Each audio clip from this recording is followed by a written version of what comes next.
Shri Gurubhyo Namaha. Welcome to our online class. In previous class, we have discussed about the chemical properties of metals, and we have started with a reaction of metals with oxygen. And some of the examples we have discussed in the previous class, and now we are going in detail about a very important 3-mark question which will be asked in your board exam regarding the oxidation of metal. That means the reaction of metals with oxygen. So, if you take reaction of magnesium metal with oxygen, which is a very important 3-mark question in your board question paper. Note down, children, make a note of it. Important 3-mark question of your board paper, where they may ask you a question like how magnesium react with oxygen, what are all the observations you could observe during the experiment, because it is an experimental basis question, okay, which is there in your practical part. Okay. So, now magnesium metal, normally whatever the metals may be, when we take the metals, as they have the shiny appearance, normally they will react very easily with the atmospheric gases and they produce the protective layer. They will be having a protective layer over the metal surface. So, to first before the reaction of metals with any of the substances, the metals must be cleaned with sandpaper. Why the metal surface has to be cleaned with sandpaper? Let us take an example of magnesium. If you take magnesium, magnesium is a metal which can react very easily with the atmospheric moisture and carbon dioxide, and it will have the protective layer called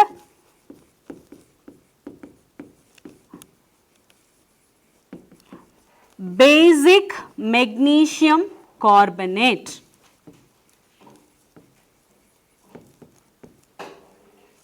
Basic magnesium carbonate. Actually, this layer has to be removed before the experiment.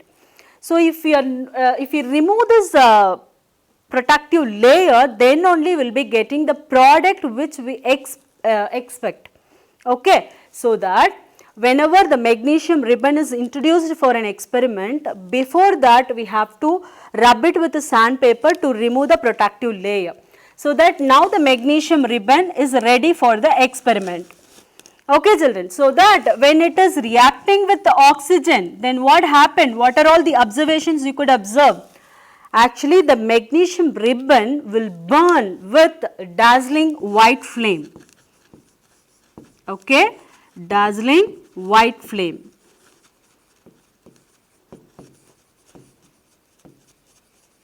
Right, will give bright white flame like this. So, when magnesium ribbon is burnt, a brilliant white flame will be produced by the magnesium ribbon. Okay. And then what is the second observation? After the magnesium ribbon burns, it will give a white color powder. Okay. White ash is produced. Right. And what is that white ash called? It is nothing but magnesium oxide, right, which is insoluble in water. It is insoluble in water.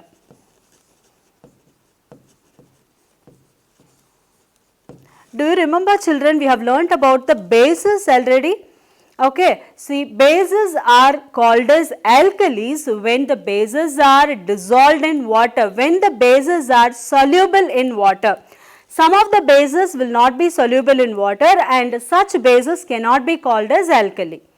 Okay. So, this also, that means the magnesium oxide is also a base which cannot be considered as alkali because it is insoluble in water. So, all these questions you have to make a note, all these points you have to make a note of it, children, because based on this the questions will be raised. Okay. So, now when metal magnesium reacts with oxygen, what will be the product formed? Magnesium oxide. The white color ash will be produced, which is nothing but magnesium oxide. Now, we have to write the product magnesium oxide. Okay, so when magnesium oxide is formed, we have to check next whether the equation is balanced or not. So now we have to write 2 in front of magnesium to balance the equation. So if you write 2 in front of the product, now the number of reactant species and the product is equal. Now the reaction is totally balanced. Okay, now the magnesium oxide which is formed during the burning of magnesium ribbon is the product actually, which is insoluble in water. And the metal oxides normally produced by the metals when they react with oxygen are basic in nature. Basic oxides, and some exceptions are there like aluminium and zinc. They are considered to be amphoteric oxides. I will tell you later about this. Okay. So, this is the experiment we have to do to check the reaction of metal magnesium with oxygen when magnesium ribbon is taken in a glass jar or in a test tube containing oxygen gas. Okay. So, it get contact with the oxygen gas and then started burning. So, while burning it produces the white color ash, and that white color ash is only called as what? Magnesium oxide. Now, we are in the stage to prove that how these metal oxides are considered to be basic oxides. Let us check that, children. So, metal oxides are normally called as what? Basic oxides.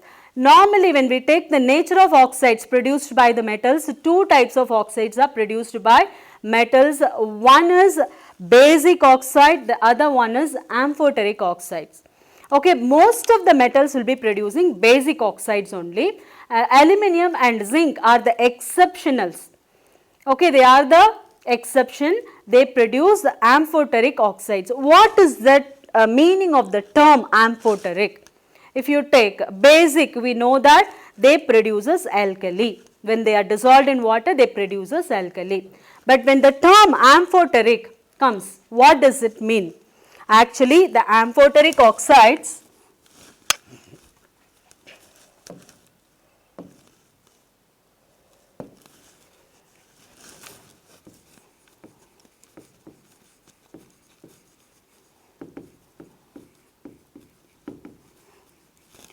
will have both the characteristic properties of acid as well as base, which means that these amphoteric oxides will react with acid as well as base to produce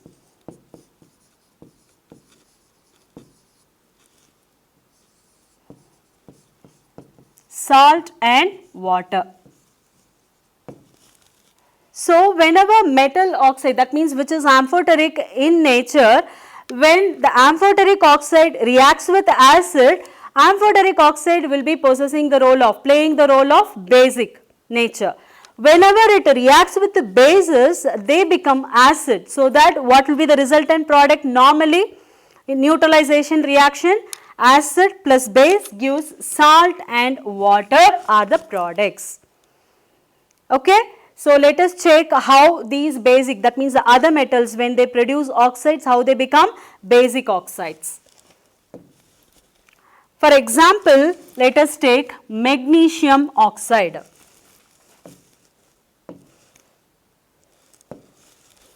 Okay. When magnesium oxide is formed, when it is dissolved in water, it produces the hydroxide of magnesium. That means magnesium hydroxide will be produced. Okay. So, whenever a compound has hydroxyl ions, then it is considered to be what? Base, right. So, this is base produced by basic oxide. When the oxide is basic in nature, then only when it is dissolved in water, it produces basic solution. Okay. So, whenever the basic, that means the base is dissolved in water,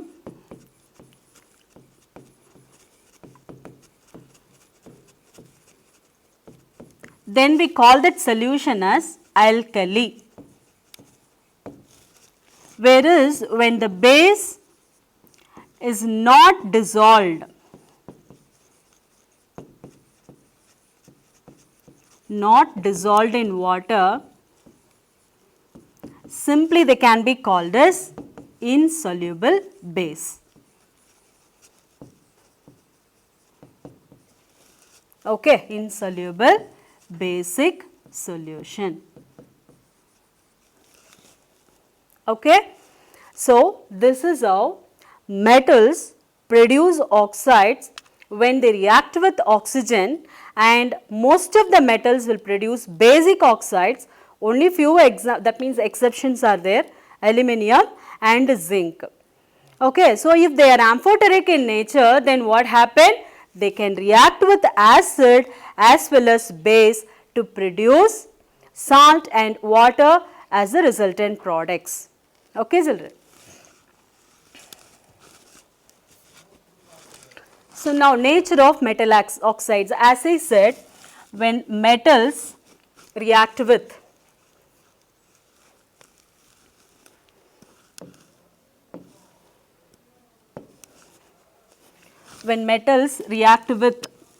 oxides, okay, oxygen,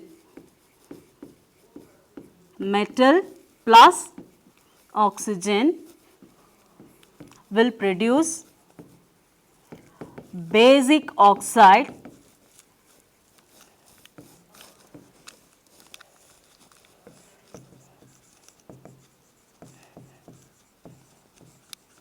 and amphoteric oxides. And most of the metals will produce basic oxides only. Amphoteric oxides are produced by the metals aluminium and zinc. Okay, aluminium oxide, Al2O3 is the formula of aluminium oxide, right? Zinc